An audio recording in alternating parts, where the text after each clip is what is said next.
கடந்த 3 ஆண்டுகளில் அதானி குழுமத்தோடு தமிழக அரசு, குறிப்பாக தமிழக மின்வாரியம் எந்தவிதமான ஒப்பந்தங்களையும் செய்யவில்லை என்று மின்துறை அமைச்சர் திரு செந்தில் பாலாஜி அவர்கள் வெளிப்படையாக ஒரு பத்திரிகையாளர்களை சந்தித்து பேட்டியளித்துள்ளார். அதானியோடு நேரடியாக தமிழக அரசு ஒப்பந்தம் செய்யவில்லை என்றாலும் மத்திய அரசு நிறுவனமான solar energy corporation of India limited என்ற நிறுவனத்தோடு தமிழக அரசு அடுத்த 25 ஆண்டுகளுக்கு மின்சாரம் வாங்குவதற்கு, சூரிய ஒளி மின்சாரம் வாங்குவதற்கான ஒப்பந்தத்தை தமிழக அரசு போட்டுள்ளது. இன்று அமெரிக்காவில் அதானி குழுமம் மீது தாக்கப்பட்டுள்ள குற்றப்பத்திரிகையில் என்ன சொல்லப்பட்டுள்ளது என்றால், மத்திய அரசு நிறுவனத்திடமிருந்து மாநில அரசுகள் நேரடியாக மின்சாரத்தை வாங்குவதில்லை, மின்சாரத்தை வாங்க தயங்குகிறார்கள். அப்படி தயங்கும் மாநில அரசுகளுக்கு ஏராளமான லஞ்சம் கொடுத்து மாநில அரசுகளை இந்த மத்திய அரசு நிறுவனத்திடமிருந்து லஞ்சம் வாங்குவதற்கு அடானி நிறுவனம் முயற்சி செய்து அதற்கான ஆதாரங்கள் எங்களிடம் சிக்கியுள்ளது என்பதை குறிப்பிட்டு தான் அதானி குழுமத்தின் மீதும் கௌதம் அதானி, சாகர் அடானி உள்ளிட்டோர் மீதும் அமெரிக்க நீதிமன்றத்தில் குற்றப்பத்திரிகை தாக்கல் செய்யப்பட்டுள்ளது. அந்த வகையில் அமெரிக்க நீதிமன்றத்தில் தாக்கல் செய்யப்பட்டுள்ள குற்றப்பத்திரிகையில் சத்தீஸ்கர், ஆந்திர பிரதேஷ் மற்றும் தமிழ்நாடு ஆகிய மாநிலங்கள் இதுபோல லஞ்சம் பெற்றுக்கொண்டு மின்சாரம் வாங்கியுள்ளன என்று குறிப்பிட்டிருக்கிறது.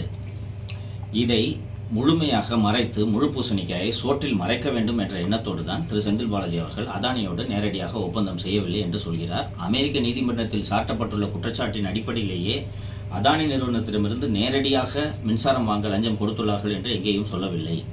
மத்திய அரசு நிறுவனத்திடமிருந்து மாநில அரசுகள் மின்சாரம் வாங்குவதற்கு சம்பந்தப்பட்ட மாநில அரசுகளுக்கு லஞ்சம் கொடுக்கப்பட்டுள்ளது என்றுதான் அதானி மீது குற்றம் சுமத்தப்பட்டுள்ளது. ஆகையால் திரு செந்தில் பாலாஜி அவர்கள் அதானி நிறுவனத்தோடு ஒப்பந்தம் செய்யப்படவில்லை என்று முழு பூசணிக்காயை சோற்றில் மறைக்கும் வேலையை அவர் செய்து கொண்டிருக்கிறார்.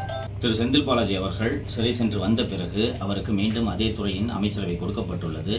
இதற்கு சிறை செல்வதற்கு முன்பு அவரது துறையில் எப்படி கொள்ளையடித்தாரோ அதே கொள்ளைகளை செந்தில் பாலாஜி அவர்கள் மீண்டும் இந்த முறையும் தொடங்கியுள்ளார்.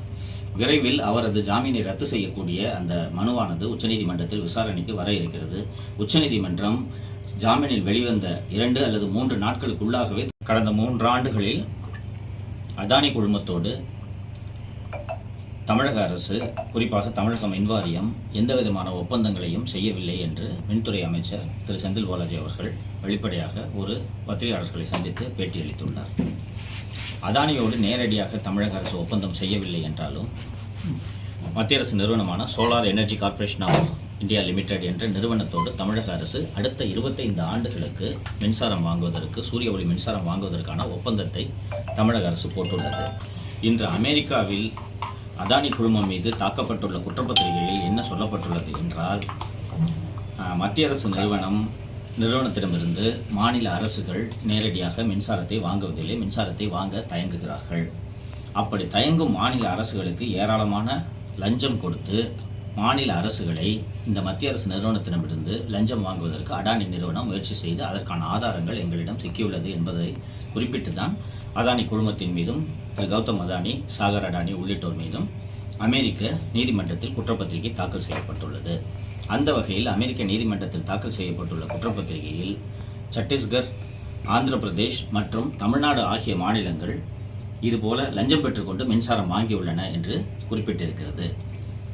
இதை முழுமையாக மறைத்து முழு பூசணிக்காயை சோற்றில் மறைக்க வேண்டும் என்ற எண்ணத்தோடு தான் திரு செந்தில் பாலாஜி அவர்கள் அதானியோடு நேரடியாக ஒப்பந்தம் செய்யவில்லை என்று சொல்கிறார். அமெரிக்க நீதிமன்றத்தில் சாட்டப்பட்டுள்ள குற்றச்சாட்டின் அடிப்படையிலேயே அதானி நிறுவனத்திடமிருந்து நேரடியாக மின்சாரம் வாங்க லஞ்சம் கொடுத்துள்ளார்கள் என்று எங்கேயும் சொல்லவில்லை. மத்திய அரசு நிறுவனத்திடமிருந்து மாநில அரசுகள் மின்சாரம் வாங்குவதற்கு சம்பந்தப்பட்ட மாநில அரசுகளுக்கு லஞ்சம் கொடுக்கப்பட்டுள்ளது என்றுதான் அதானி மீது குற்றம் சுமத்தப்பட்டுள்ளது.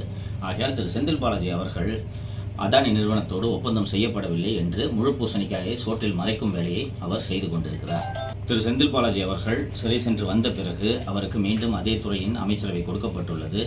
இதற்கு சிறை செல்வதற்கு முன்பு அவரது துறையில் எப்படி கொள்ளையடித்தாரோ அதே கொள்ளைகளை செந்தில் பாலாஜி அவர்கள் மீண்டும் இந்த முறையும் தொடங்கியுள்ளார். விரைவில் அவரது ஜாமீனை ரத்து செய்யக்கூடிய அந்த மனுவானது உச்சநீதிமன்றத்தில் விசாரணைக்கு வர இருக்கிறது. உச்சநீதிமன்றம்